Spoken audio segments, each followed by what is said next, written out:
তোমার কোনোটাতে তর সইল না। তুমি যে কি কি বলছো তুমি? বুঝতে পারছো না? না।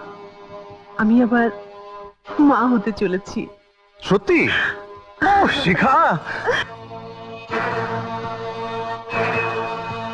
কি ভাবছেন? না তুমি কিছু চিন্তা করো না।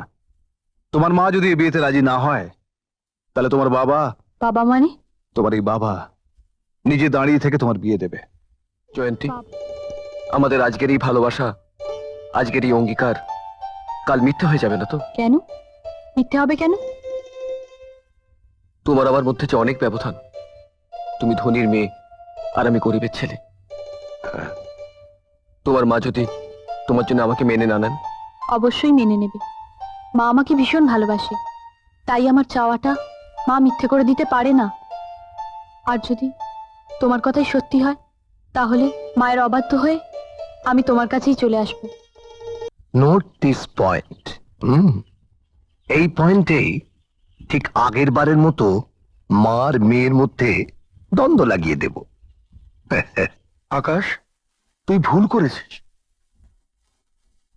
আমরা গরিব, আমাদের ঘরে ধনীর মেয়ে এসে নিজেকে মানিয়ে নিতে পারবে না। বাবা, জয়ন্তী খুব ভালো মেয়ে, ওর মধ্যে কোনো অহংকার নেই। তুমি দেখো, জয়ন্তী ঠিক মানিয়ে নেবে। মানিয়ে হয়তো নেবে, কিন্তু তুই ওকে মানিয়ে নেবার মতো কি দিতে পারবি? দু একদিনের মধ্যে আমার চাকরিটা হয়ে যাবে, আর চাকরিটা হয়ে গেলেই আমি জয়ন্তীকে ঘরে নিয়ে আসতে চাই। কারণ অনেক বছর হাত পুড়িয়ে রান্না করে তুমি আমায় খাইয়েছো, এবারে রান্নাঘরের দায়িত্বটা ঘরের বউকে দিতে চাই। অনেকেই অনেক কিছু দিতে চায়, পেতে চায়, কিন্তু কজনের আশা সত্য হয় বল? আমার আশা মিথ্যে হবে না। কি বলছো মামা? তুমি সত্যি ওদের একসাথে দেখেছো? ওদের কথা শুনেছো? ভাগ্নে, আমারও লোকে শকুনের চোখ। হ্যাঁ, চোখেও আমি কম দেখি না, আর কানেও আমি খাটো নই যে কথাটা শুনতে ভুল করেছি। আসলে কথাটা আমি বলতাম না, তবে তোমার মতো জয়ন্তীর জীবনটাও যেন একটা গরিব ছেলেকে ভালোবেসে বিয়ে করে নষ্ট না হয়, সেই কারণে কথাটা বলা আর কি। ছেলেটিকে বড় লোভী বলে মনে হলো। জয়ন্তীকে বলছিল, তোমার মা যদি আমাদের ভালোবাসায় রাজি না হন, তাহলে টাকা পয়সা, সোনা দানা, গয়না ঘাটি সব চুরি করে পালিয়ে আসবে। তুমি ছেলেটার বাড়ি চেনো? অবশ্যই চিনি। তুমি যাবে? যেতে তো আমাকে হবেই। কি বলছেন আপনি? ঠিকই বলছি। একটা কথা মনে রাখবেন, ভাঙা ঘরে থেকে আকাশের চাঁদ দেখা যায়, কিন্তু সে চাঁদ ধরা যায় না। আপনার ছেলে যদি মনে করে থাকে আমার মেয়েকে বিয়ে করে রাতারাতি ভাগ্যটাকে পরিবর্তন করবে, তাহলে সে ভুল করেছে। বুঝতে পারছি আপনার অনেক টাকা আছে, আর আছে টাকার অহংকার। আমি গরিব, আমার আকাশ গরিব বাপের গরিব ছেলে হলেও লোভী নয়, তাই পরের টাকায় ভাগ্য পরিবর্তন করার স্বপ্ন আমরা দেখি না। মিথ্যে কথা। স্বপ্ন যদি নাই দেখবে, তাহলে আমার মেয়েকে ভালোবাসার সাহস হলো তার কি করে? কেন, গরিবদের কি ভালোবাসার অধিকার নেই? ভালোবাসার অধিকার কি শুধু আপনাদের মতো ধনীদের আছে? আপনারা কি ভালোবাসার জমিদারি নিয়েছেন? ভদ্রভাবে কথা বলো। আমি এখনো আপনার সঙ্গে অভদ্র ব্যবহার করিনি। আমার উচিত ছিল আপনাকে এখান থেকে অপমান করে বার করে দেওয়া, কিন্তু কেন করিনি জানেন? কারণ আপনি জয়ন্তীর মা। আর আমিও জয়ন্তীর মা বলছি, তুমি আর কোনোদিন জয়ন্তীর সাথে মেলামেশা করবে না, সম্পর্ক রাখবে না। এটাই আমার শেষ কথা।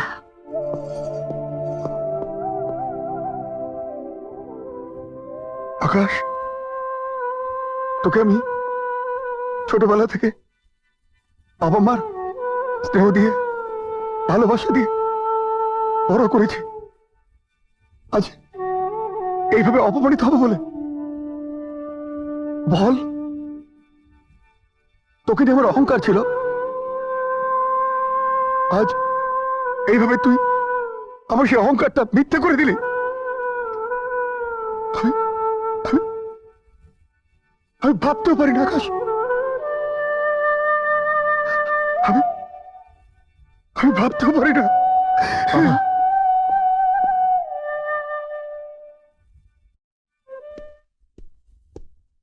কি ব্যাপার, খুব মুডি মনে হচ্ছে? অপরাধ করেছি নাকি? তুমি কেন অপরাধ করতে যাবে?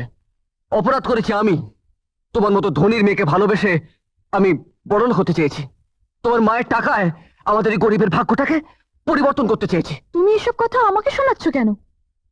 কে বলেছে তোমাকে এসব কথা? তোমার মা আমাদের বাড়িতে এসে আমার বাবাকে অপমান করে গেছে। আমার মা তোমাদের বাড়িতে এসে তোমার বাবাকে অপমান করে গেছে?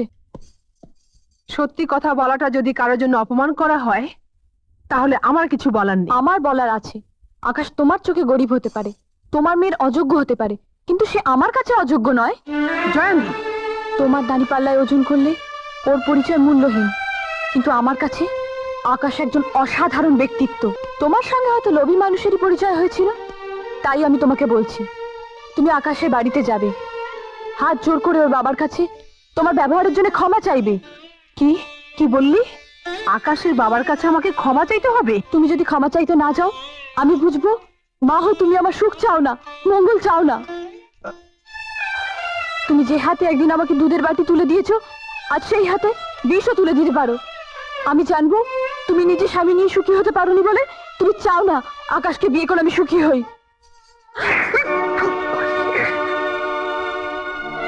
Note this point. বাহ মা বাহ, চমৎকার। তোমার অফিসে সাধারণ একটা কর্মচারীকে দিয়ে আমাকে আঘাত করালে।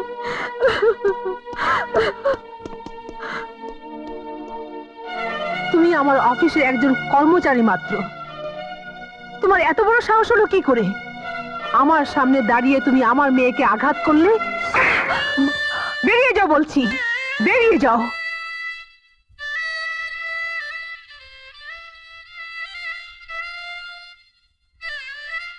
যাচ্ছি। আমি তো আর জয়ন্তীর মতো আপনার মেয়ে নই, যে মায়ের অপমানের কথা সহ্য করতে না পেরে ছোট বোনকে আঘাত করব। আসলে আমি আমার পরিচয়ের অধিকারের কথা ভুলেই গেছিলাম। আপনি আমায় ক্ষমা করবেন, আমায় আপনি ক্ষমা করবেন ম্যাডাম, আপনি আমায় ক্ষমা করবেন।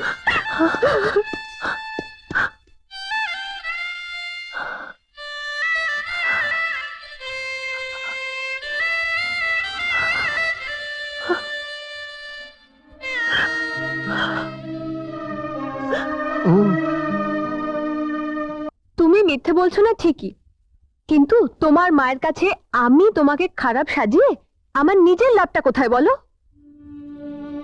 আমি জানি তোমায় আঘাত করাটা আমার অন্যায় হয়েছে, কিন্তু বিশ্বাস করো জয়ন্তী, তুমি আমায় বড়দি বলে ডেকেছিলে। তোমার মা আমাকে মেয়ের মতো ভালোবাসত, তাই আমি তোমাকে ছোট বোন ভেবে আঘাত করেছিলাম। তা বলে এই নয় যে তোমার মাকে ভুল বুঝিয়ে তোমার ভালোবাসা থেকে আমি তোমাকে দূরে সরিয়ে রাখতে চাইনি। আকাশ গরিব বলে তোমার মা তাকে মেনে নিতে পারেনি, এটা তো আমার দোষ নয়। ও, তুমি যে ছেলেটিকে ভালোবাসো সে খুব গরিব, এটাই তার সবচেয়ে বড় অপরাধ। ঠিক আছে, তুমি তোমার ঠিকানা দাও, আমি তোমার মাকে বোঝাবো। আমার মার নাম শিখা চৌধুরী, 2/8 গাঙ্গুলি স্ট্রিট, সুলোচনা ভিলা আমাদের বাড়ি। তোমার কোনোটাতে তর্স হইল না। তুমি যে কি কি বলছো তুমি? বুঝতে পারছো না? না, আমি আবার মা হতে চলেছি। সত্যি? ও শিখা, কি ভাবছেন? না তুমি কিছু চিন্তা করো না। তোমার মা যদি এই বিয়েতে রাজি না হয়, তাহলে তোমার বাবা, বাবা মানে? তোমার এই বাবা নিজে দাঁড়িয়ে থেকে তোমার বিয়ে দেবে। বাবা? আমি তো তোমার বাবার মতোই।